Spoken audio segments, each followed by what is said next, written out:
Subscribe to our free newsletter and receive concise and in-depth articles exploring topics similar to those we cover on this YouTube channel. Sign up at academyofideas.com/newsletter or find a link in the pinned comment below. Big Pharma is one of the largest and most profitable businesses in America, and in order to sell their chemical goods to allegedly treat the mind psyche, pharmaceutical companies must convince society that people's mental and behavioral problems are caused by their bodily chemicals. An epidemic of mental illness has spread across the modern world. According to the National Institute for Mental Health, 25% of all American adults suffer from at least one mental illness, as do 15% of all children. Many in the field of psychiatry claim that psychiatric drugs are the most effective tool we have to counter this epidemic, and as a result, these drugs are heavily prescribed in the Western world. In this series of videos, we explore the lies and propaganda that are used to justify the use of psychiatric drugs, and we expose the deep corruption that exists at the heart of the unholy alliance of modern psychiatry and Big Pharma. In this first video, we expose the big lie that supports the millions of psychiatric drug prescriptions written each year, and the billions of dollars of profits that pharmaceutical companies earn from their sales. This lie is that chemical or neurotransmitter imbalances are a primary cause of mental illness, and that taking psychiatric drugs corrects for these imbalances. If a lie is only printed often enough, it becomes a quasi-truth, and if such a truth is repeated often enough, it becomes an article of belief, a dogma.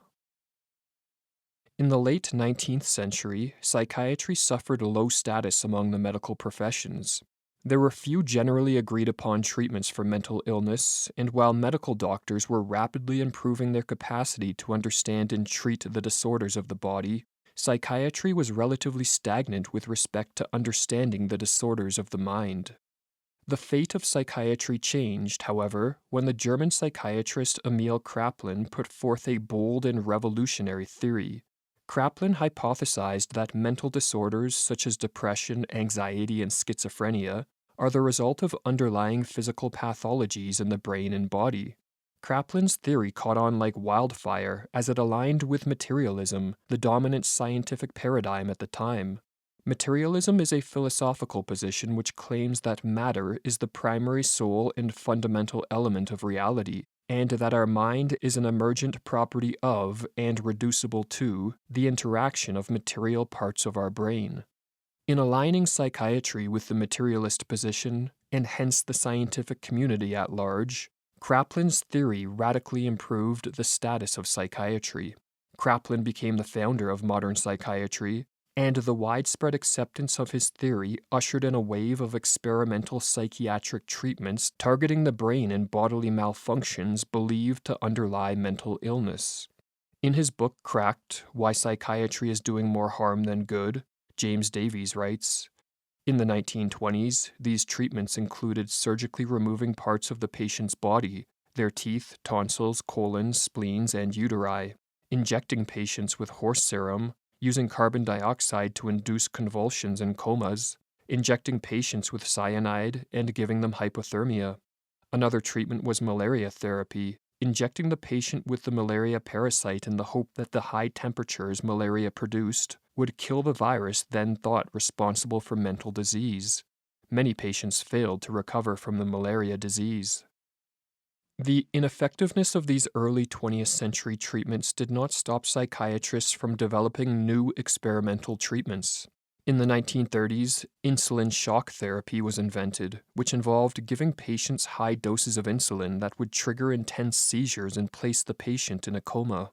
Davies writes that, after this procedure, granted, patients would appear to feel calmer, but they would often show memory loss and other neurological abnormalities such as loss of speech. 5% of all patients actually died from this treatment.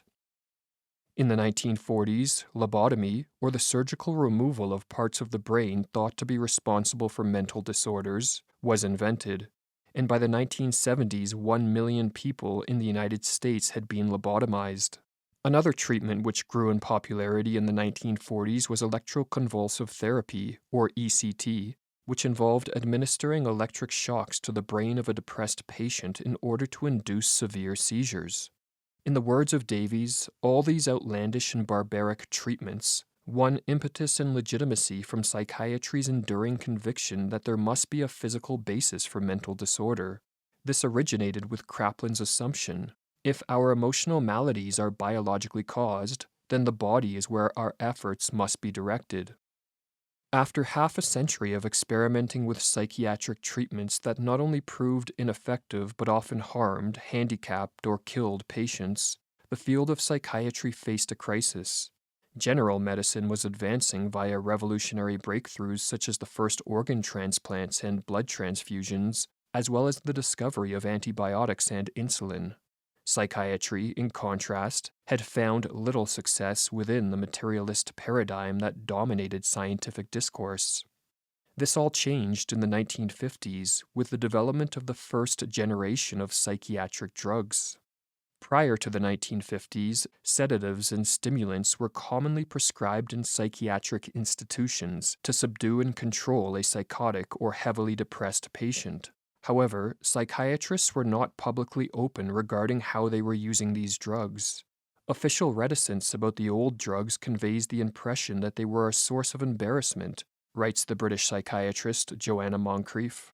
However, in the 1950s, after a new collection of psychiatric drugs were discovered, psychiatrists started to publicly embrace their use. Chlorpromazine, the first neuroleptic or antipsychotic, which was marketed under the name of Thorazine, was discovered when researchers, searching for anti-malarial drugs, discovered that chlorpromazine functioned as a major tranquilizer, which induced in patients a euphoric quietude. Patients are calm and somnolent, with a relaxed and detached expression.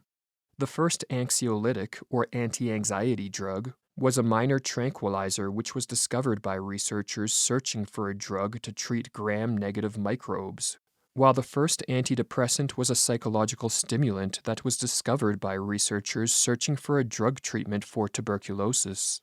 These discoveries initiated what is called the psychopharmacological revolution, and in the words of Moncrief, these drugs were greeted with immense enthusiasm, verging on zeal. One contemporary observer noted that the atmosphere at conferences on the new drugs was akin to religious revivalist meetings. From this time on, textbooks started to cover drug treatments in detail and proclaimed their transformative effects. Pharmaceutical companies realized that psychiatric drugs could be marketed and sold not only to institutionalized patients, but to the general public, and so they began investing heavily in the research and development of psychiatric drugs. In 1955, Wallace Laboratories brought meprobamate to the market, selling it under the name Milltown, and marketing it as a minor tranquilizer that could ease anxiety and worry. Following an extensive marketing campaign, demand for Milltown soared. The public rush to obtain this new drug was such that Wallace Laboratories and Carter Products, which were jointly selling meprobamate, struggled to keep up with the demand.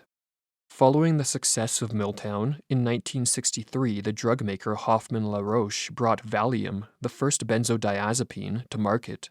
Valium was marketed primarily to anxious housewives, and from 1965 to 1981, it was the best-selling drug in the West in the theme of the Rolling Stones song Mother's Little Helper. In 1967, 1 in 3 American adults filled a prescription for a psychoactive medication, with total sales of such drugs reaching $692 million, wrote Robert Whitaker. This first generation of psychiatric drugs were not only highly profitable for pharmaceutical companies, they also granted the field of psychiatry the status and legitimacy it had long been seeking. For as Joanna Moncrief writes, these first-generation drugs were an intervention on the body, and as drug treatment grew in importance in other areas of medicine, they confirmed the desired parallels between psychiatry and physical medicine. The success these drugs conferred on psychiatry and pharmaceutical companies was short-lived, as the public soon became aware that consuming these drugs produced negative side effects. While Hoffmann La Roche claimed that Valium provided pure anxiety relief and was safe, harmless, and non-addicting, Many users reported physical dependence, terrible withdrawal effects, as well as insomnia, panic attacks, and heightened levels of anxiety. In 1975, the U.S. Justice Department classified benzodiazepines as Schedule IV drugs under the Controlled Substance Act. Prescriptions for Valium, as well as other psychiatric drugs, plummeted, and a growing public awareness of the harmful nature of psychiatric drugs led to the development of an anti-psychiatry movement. The intellectual father of the anti-psychiatry movement, Thomas Sass, argued that psychiatrists were agents of social control and that the diagnosis and medication of the mentally ill was a way to subdue individuals who are reacting in an undesirable manner to life in a sick and oppressive society. In 1975, Sass's idea found legitimacy when a highly publicized government investigation into the use of neuroleptics in juvenile institutions was hijacked by ex-patients who testified that the drugs caused excruciating pain and turned them into emotional zombies. One patient said that such drugs are used not to heal or help, but to torture and control. It is that simple. This anti-psychiatry movement reached popular consciousness via the Oscar-winning movie One Flew Over the Cuckoo's Nest, which portrayed mental hospitals as facilities of torture and control. The anti-psychiatry movement, as well as the drop in the sales of psychiatric drugs, led the director of the American Psychiatric Association, Melvin Sabshin, to state in 1980 that the profession is under severe siege. A solution was needed to save psychiatry, as well as the profits of pharmaceutical companies, and a solution was found. Pharmaceutical scientists gave Emil Kraplin's theory a modern spin. They claimed that mental illness is caused by neurotransmitter imbalances in the brain, and that psychiatric drugs correct for such imbalances, fix a broken brain, and cure mental disorders. This idea became known as the chemical imbalance theory of mental illness. Regarding the researcher who is credited with popularizing this theory, James Davies writes, "In the early 1960s, a young medical researcher stumbled upon an idea that would launch a paradigm shift in psychiatry. The researcher was called Joseph Schildkraut, and the idea he advanced was rather simple. Fluctuations in our moods may be due to chemical imbalances in our brains." To be sure, Schildkraut was not the first person to entertain this compelling idea. It had been floating around the psychiatric community in one form or another since the mid-1950s, when the first antidepressants started to be used. But for some reason, when Schildkraut published his hypothesis in the American Journal of Psychiatry in 1965, his views took the community by storm. Although Schildkraut admitted his theory was at best a reductionist simplification that could neither be rejected nor confirmed on the basis of data currently available, pharmaceutical scientists and psychiatrists ran with this theory and started to act as if it were true not only for depression, but for all mental disorders. Yet as they lacked hard evidence to support it, the chemical imbalance theory of mental disorders was advanced through a line of reasoning that is illogic, unscientific, and bordering on absurd. For example, with respect to depression, pharmaceutical scientists identified how drugs to treat depression increased levels of norepinephrine and serotonin in the brain, and thus they claimed that depression is caused by low levels of norepinephrine and serotonin. Similarly, they noticed that neuroleptics, or antipsychotics, decreased dopamine transmission in the brain, and hence they proposed that schizophrenia is due to excessive levels of dopamine. Or as Robert Whitaker explains, this became the storytelling formula that was relied upon by pharmaceutical companies again and again. Researchers would identify the mechanism of action for a class of drugs, how the drugs either lowered or raised levels of a brain neurotransmitter, and soon the public would be told that people treated with those medications suffered from the opposite problem. The following passage by the psychiatrist Robert Taylor hammers home just how absurd and pseudoscientific this line of reasoning is. In the absence of any real progress in psychopharmacology, psychodrug makers have relied on marketing gimmicks. By far, the most successful one portrays psychodrugs as treatment for specific chemical imbalances in the brain. Since psychodrugs alter brain chemicals, so the pitch goes, the conditions they target must be caused by chemical imbalances. A similar line of illogical reasoning would have us believe that aspirin deficiency causes headache, since when we take aspirin, the headache gets better. Or as Joanna Moncrief explains regarding the chemical imbalance theory of mental disorders that took off in the 1970s. The drug companies were trying to capture that huge market of people who once took tranquilizers, but because the old model of how drugs work had been tarnished, they needed a new model to reassert their value and necessity. So now these drugs were cast as curing us rather than changing us, and that's where the idea of the chemical imbalance came in. It was perfect because it implied that these drugs actually corrected a defect in the brain. If you have a brain disorder, a chemical imbalance, and this pill is going to correct that imbalance, then obviously you must take it. And this unthinking acceptance of the disease-centered view has dominated mainstream psychiatry for the last 20 or 30 years. To convince the public of the chemical imbalance theory of mental disorders, one of the biggest propaganda campaigns in history was conducted. The major parties involved included the American Psychiatric Association, or APA, Big Pharma, the nonprofit organization National Alliance on Mental Illness, or NAMI, as well as the National Institute of Mental Health, or NIMH, or as Robert Whitaker writes, a powerful quartet of voices came together during the 1980s, eager to inform the public that mental disorders were brain diseases. Pharmaceutical companies provided the financial muscle. The APA and psychiatrists at top medical schools conferred intellectual legitimacy upon the enterprise. The NIMH put the government's stamp of approval on the story. NAMI provided a moral authority. This was a coalition that could convince American society of almost anything. This propaganda campaign initially focused on convincing the public that depression is caused by a chemical imbalance. Depression was likely chosen as the initial target of this campaign because of the fact that most people experience depression at some point in life, and so a massive market exists for drugs promoted as antidepressant. In 1984, the NIMH launched an educational program called Depression Awareness, Recognition, and Treatment, or DART, whose stated purpose was to change public attitudes so that there is greater acceptance of depression as a disorder rather than a weakness. The NIMH director, Louis Judd, in 1990 unequivocally claimed, 2 decades of research have shown that psychiatric disorders are diseases and illnesses like any other diseases and illnesses. Newspapers, magazines, and books by renowned psychiatrists were also used in this propaganda campaign. In 1989, New York Magazine placed the antidepressant drug Prozac on its cover with the headline, "Bye Bye Blues, a new wonder drug for depression." 1 year later, Newsweek magazine's cover read, "Prozac, a breakthrough for depression."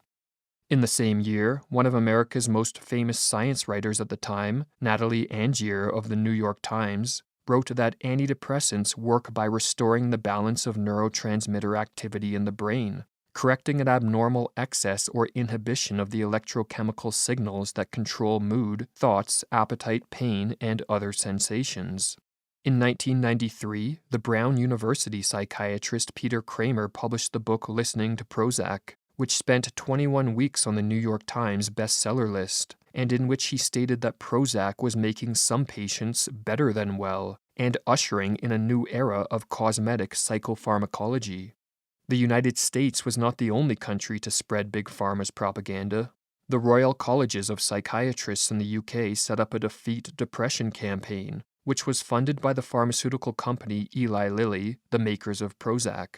The campaign, in the words of Moncrief, sought to persuade general practitioners that they should diagnose more people as depressed and prescribe more antidepressants. The campaign also aimed to reduce the general public's resistance to taking drugs for depression. In both the UK and America, these propaganda campaigns were enormously successful. This selling of depression, which was being done under the guise of a public education campaign, turned into one of the most effective marketing efforts ever devised, writes Robert Whitaker.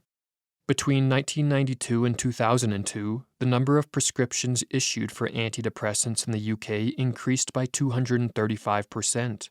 In 1992, sales of Prozac in the United States reached $1 billion. Pharmaceutical companies were swimming in profits, and patients flocked to psychiatrists to be told which chemical imbalance was responsible for their mental distress, and which drugs would fix their brain.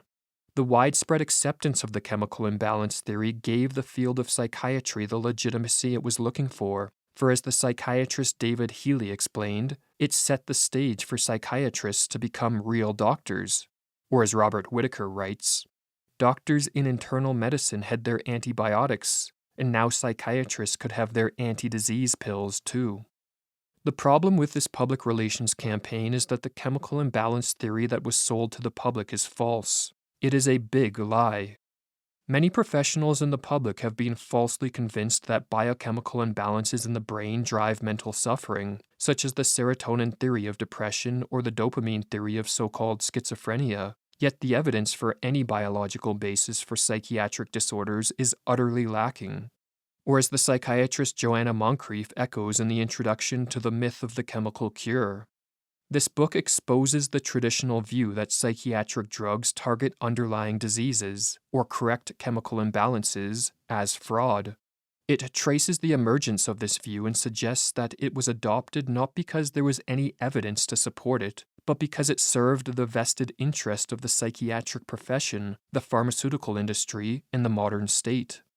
You're watching the first video in our 4-part series on the corruptions of psychiatry and the big lies of Big Pharma. The entire series is available exclusively to our supporting members. To access it, and over 100 other membership videos, join our membership program at academyofideas.com/members. You can cancel your membership at any time. Some studies, funded by the pharmaceutical industry, have concluded that low serotonin levels are implicated in depression, which seems to suggest that drugs to raise these levels may improve depressive symptoms. But the methodology of these studies has been revealed as highly flawed. Moncrief notes that contradictory evidence has been overlooked or reframed as supportive. Follow-up studies have found no connection between serotonin levels and depression, and meta-analyses of studies have further dispelled the myth that serotonin is implicated in depression. And as Johann Hari explains, if depression and anxiety are caused by a chemical imbalance, and antidepressants work by fixing that imbalance, then you have to account for something odd that scientists kept finding. Antidepressant drugs that increase serotonin in the brain have the same modest effect, in clinical trials, as drugs that reduce serotonin in the brain. And they have the same effect as drugs that increase another chemical, norepinephrine. And they have the same effect as drugs that increase another chemical, dopamine. In other words, no matter what chemical you tinker with, you get the same outcome.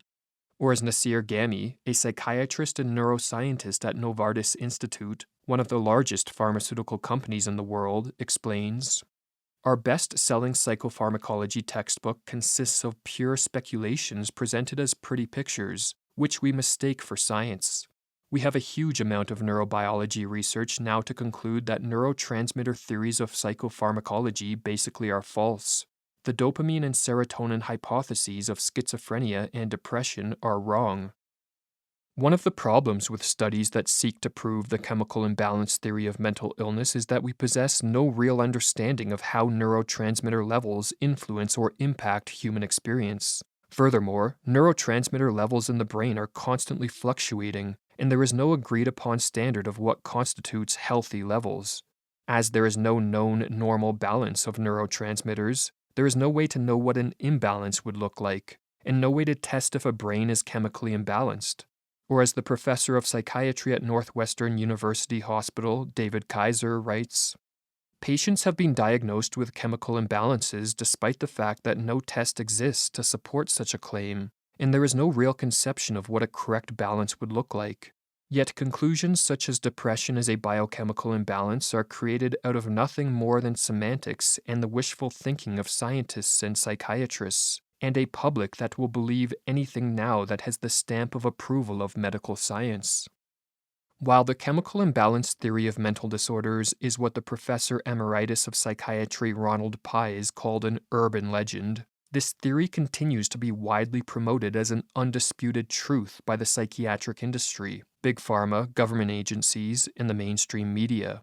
For example, in 2005, the American Psychiatric Association stated that antidepressants may be prescribed to correct imbalances in the levels of chemicals in the brain. While in 2019, Shannon Hodge, a correspondent for CNN, which receives millions of dollars each month in advertising for Big Pharma, stated that researchers identified the chemical imbalances that correlate with problems such as depression and used treatments such as Prozac or Zoloft which block the reabsorption of serotonin so more of it can remain floating around in the brain. The more serotonin floating around, the happier we feel. In an article titled Psychiatry's Incurable Hubris, the psychotherapist Gary Greenberg notes how the widespread acceptance of the chemical imbalance theory of mental disorders has been an act of mass deception perpetuated on an unsuspecting public. The chemical imbalance theory may fail as science, but as rhetoric it has turned out to be a wild success. Or as Joanna Moncrief echoes, it appears that recent propaganda has been effective enough to persuade a large section of the population that their biochemistry is awry and that they need drug treatment to correct it. But if the chemical imbalance theory of mental disorders is a big lie, and there is no known neurotransmitter imbalances for psychiatric drugs to fix, then what are psychiatric drugs doing to the brain and mind? In the next video, we examine this question. To watch the rest of this series, as well as over 100 other membership videos, join our membership program at academyofideas.com/members. Academy of Ideas is the work of two brothers from Canada. We are not affiliated with any organization, corporation, or university. We rely on the support of individuals like you. Thank you.